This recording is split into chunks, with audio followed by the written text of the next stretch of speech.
Saya punya kitab Masyhur, itu kitab para habaib, orang-orang alim habaib itu biasanya pegangannya kitab itu. Bahkan Sa'alim Abdul Haddad itu pegangannya kitab Al-Masyhur. Jadi di antara master kitab yang diikuti Abdul Haddad itu, Habib Abdul Haddad itu kitab Masyhur. Di antara yang diceritakan itu ada seorang syarifah namanya Aisyah As-Siddiqah. Itu seorang syarifah zuriyahnya Nabi itu ya, termasuk kalau ngetikan seperti ini. Oh dia seneng guyon, rileks, maksudnya zaman di hidup itu terkenal. Istaharut bidu abah itu ya rileks, dia sering guyon, sering gejol-gejolkan. Itu diantara munajatnya bilang gini, ya Allah, jika saya masuk neraka, maka kalimat la ilaha illallah akan saya tenteng kemana-mana di neraka, dan akan saya katakan ini loh hukum yang aneh, masa orang melafalkan la ilaha illallah masih masuk neraka. Rokok itu goblok ya, kalimat la ilaha illallah kok diobong, itu ora sopan, maksudnya ora sopan. Itu ada syiddatul hirah, mereka sangat-sangat mencintai Allah, sangat mencintai kalimat thayyibah. Mereka tidak bisa membayangkan kalau kalimat thayyibah itu bisa diinjak-injak oleh api neraka. Mulane normalikin bun rokok itu aneh, awas kena bun rokok, wong aneh berarti kena. Saya punya analogi begini, ini rumah tenan. Tapi sampean jangan menganggap omongan saya hukum, bisa saja ini pas jadab. Boleh ngajak oleh ibu-ibu, no? Misalnya sampean tak bedai, ini mushaf, ya. Mushaf itu Quran itu, cara bahasa Indonesia Quran, cara bahasa bener itu namanya mushaf. Ini mushaf diinjak ke Fuad, murtad apa enggak? Enggak, jawab saja, murtad kan? Atau dilecehkan? Mustafa, jengotlah, khusyuklah. Misalnya ngelecehkan mushaf murtad atau murtad. Intinya melecehkan mushaf itu murtad. Murtad itu keluar dari Islam atau keluar dari kebenaran. Orang tenan, awas kena salah paham, rokok kena salah paham. Dan itu disepakati ulama, orang yang menginjak mushaf atau meludahi atau ngeriai mushaf, semua yang bentuknya istighfar, melecehkan mushaf adalah murtad. Paham ya? Sekarang malaikat ya kena aturan itu, dengerin ya, malaikat juga kena aturan itu. Kenapa para ahli Quran, hamalatul Quran itu banyak yang meyakini dijamin gak masuk neraka? Ini bukan urusan gue sentimen Fuad, sentimen saya, sentimen siapa, Mas Abu. Tidak seperti itu. Gue iso bayang nono malaikat, wani ngaduk mushaf. Tidak bayangkan saja. Gue iso gak, gue waras loh, tak waras. Gue iso gak bayang nono malaikat yang terhormat itu. Terus roh aturan nganti nyadui mushaf. Padahal mushaf ada di dada si hamalatul Quran atau hafid. Gak gue iso bayang nono. Bukan sakit, malaikat harus punya etika dong, harus punya konstitusi. Di antara aturannya oleh nyabdi wong hafal Quran. Dia dadanya ono murtad ya. Nah, sebab itu kamu jangan kaget. Misalnya Nabi cerita orang yang hafal surat Tabarok, Mungkar Nakir itu masyhur. Sama nanti cari di kitab Ibnu Katsir. Ada orang hafal surat Tabarok, tapi bedik, bedik biar Allah. Membedik dhisik wis saiki nomor saiki masalah ngono aku padakno berhubung cerita dhisik bedik terus padakno kabeh bedik saiki wong dhisik bedik bodoni wong 10.000 wis bedik saiki 800 miliar orang bedik dadi bedik dhisik wis saiki ku gitu wong dhisik ku ning perapatan ndok wong wedok wis bedik saiki kelas klabing wis biasa dadi ukuran bedik iku padakno walhasil malaikat Mungkar Nakir sesuai prosedur orangnya tapi diantemi jotosil terkenalnya dia digodol dari wong nak ditutup wajar kok sawalang-walang rasa takut godolnya itu kuning dia dua kok tuku barang nah terus ketika mau dipukul itu keluarlah seorang yang bagus ganteng. Kamu tahu saya siapa? Ada jelmaan itu. Saya tahu kamu adalah kalamu. Ya sudah, kalau saya kalamu, karena kenapa kamu berani memukul saya? Dari Mungkar Nakir, saya tidak mukul kamu, mukul orang ini. Orang ini adalah fasik. Aturan saya kalau sama orang fasik harus mukul. Dari surat Tabar tadi. Tapi saya ada di dadanya. Kalau mukul dia kena saya. Berarti dia gak ngergani kamu. Bingung malaikat Mungkar. Ya orang aku ya ramani nabi. Kok ambek wonge. Tapi aku nang kono. Wes pokoke bantah-bantahan terus dari surat Tabar. Wes ngene. Kowe ora ngarai iso di keputusan, lapor pangeran. Yo lapor pangeran. Lapor pangeran. Maka Nakir kondo, ini ada problem mesti cerita.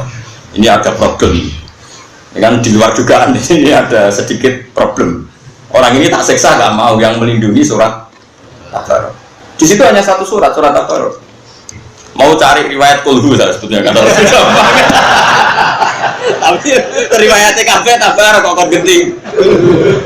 Sebenarnya kalau nuruti selera saya ini riwayat itu kulhu aja supaya lebih mudah Pak. Dihafal. Tapi mau sok sanad kok dirubah-rubah. Tabarak Mustafa serata mikir. Sudah mati setelah aku mau jawab. Jadi misalnya mati Senin, Ahadnya store. Bukan store kesuwen lalin nih. Ya, mati Senin store apa? Ahad, bosok saiki, bosok ben lali, semantau anak semua lali deh. Wis, fanta-fanta, semantar pangeran.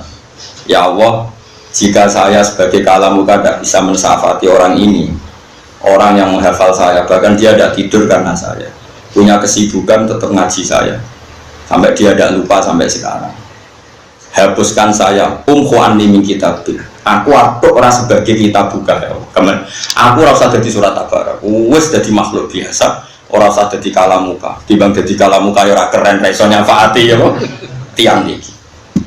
Terus awang ngedikan. Wes wong iku wekmu. Terus disafaati hatta dakhalal.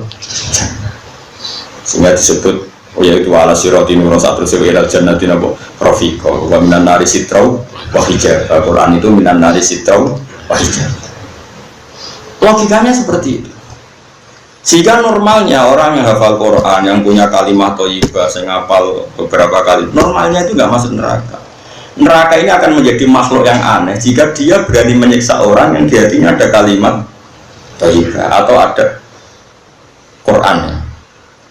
Makanya kan Nabi ya sering ngendikan rokok mletene ngono Allah itu jengge ra usah wedi wa inna nar lam takul asar sujud. Nabi itu berkali-kali ngendikan ketika cerita orang-orang mukmin yang masuk neraka, Nabi masih ngendikan wa inna nar lam takul asar sujud, tapi neraka ora wani mangan asar. Nah, kemudian asar sujud itu kata sebagian ulama gaduk, mergo rata-rata gaduk itu ngecap macam-macam lah, mergo pakaian sujud. Dari Imam Nawawi yang ngarang kitab Masmu itu tidak benar pendapat itu.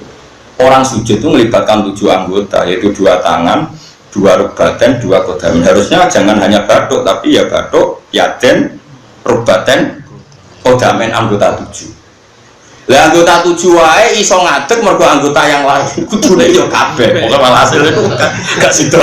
Walhasil itu gak sido. Wah, cocok bae nanti. Sebab ini cocok. Sebab itu, ini cerita Kalamul Majidubin ya. Ini entah jadi syariat tanda terserah jenengan. Ini cerita Kalamul Majidubin. Makanya Burda itu dikarang orang hebat ya. Tapi sehebat-hebatnya orang ya itu tadi karena dia isek sama Allah berontok. Kadang ya jadat. Masyhur itu ngendikannya yang orang Burda itu. Sebutin itu. Ketika muji ayatul Rahman itu. Ketika dia meredaksikan Quran itu ayatul Rahman. Ayat-ayatnya Allah yang Maha Rahman. Nggih. Kula waca nggih. Intlat luha khifatan min harina riladho atfa taharrolado min wiridiha siyami. Intat lu lamun maca sira ing ayatir Rahman, maknane Quran. Beliau pakai dhamir muannas karena beliau meredaksikan Quran itu ayatul Rahman. Ayatul Rahmani qadiyatul kursi. Dia meredaksikan Quran itu ayatul Rahman karena sebagian istilahnya Quran itu ayat atas tenggene juz pinten selikur nggih sing bal ayatum bayyinatun fi suduril ladzina utul ilm. Intat lu lamun maca sira ing ayatir Rahman, maknane Quran. Khifatan krana wedi min harrinari ladho, sangka panase neraka ladho. Intas tuha khifatan min harrinari ladho mesti atfakta, mesti mateni sira. Ora kok mungkin mateni atfakta, mongko mateni sira har ladho ing panase neraka ladho. Kowe nek wedi neraka gampang, wacana Quran mati. Wah itu logikanya seperti itu. Kalau kita haram ninjak mushaf, kita ini menjadi murtad karena melecehkan mushaf. Harusnya malaikat juga kena hukum dong kalau melecehkan orang-orang hamalatul Quran atau orang-orang yang bawa kalimat thayyibah. Kalau kita kena aturan hormat hafid, kenapa malaikat gak kena aturan hafid? Kok enak jadi malaikat bebas aturan? Bodoh-bodoh makhluk adanya kebal hukum. Harusnya. Tapi terus ulama-ulama kata syurahul hadis para pensarah masalahnya Allah ngasih proyek kowe tapi mati lali pas dites kowe apal tenan apal jae bolet ning dunya semaan lancar bareng yang akhirat bolet itu problemnya pengeran kurang pasal tapi nyiksa wong apal Quran gampang wae dites bolet Tabarakal ladzi biyadihi mulku wa huwa mandek. Apa? Wa ala kulli syai'in qadir. Ganti kok. Qadir bukan di khabir. Tahu kok. Alladzi khalaqal mauta wal hayata. Apa terus? No. Lalu setor karepe guru kadang luntir mendengar pe pangeran. Malah meriang, malah apa? Nah, semulane pangeran tak kurang coro, makanya dia dongo sebuah Quran gak lali, mereka nak lali itu perkara. Asal gak lali aja nih aman. Tapi sing jamin rak lali itu sopong waktu ini diakhiri wal asri. Lagi falahum ajrun ghairu mamnun harus ilal ladina amanu wa bersabar tawasalah. Aku mau caya Yasin, saya mau ingkar setelah itu mau bikin gurilah ya komit. Kok kembali lagi?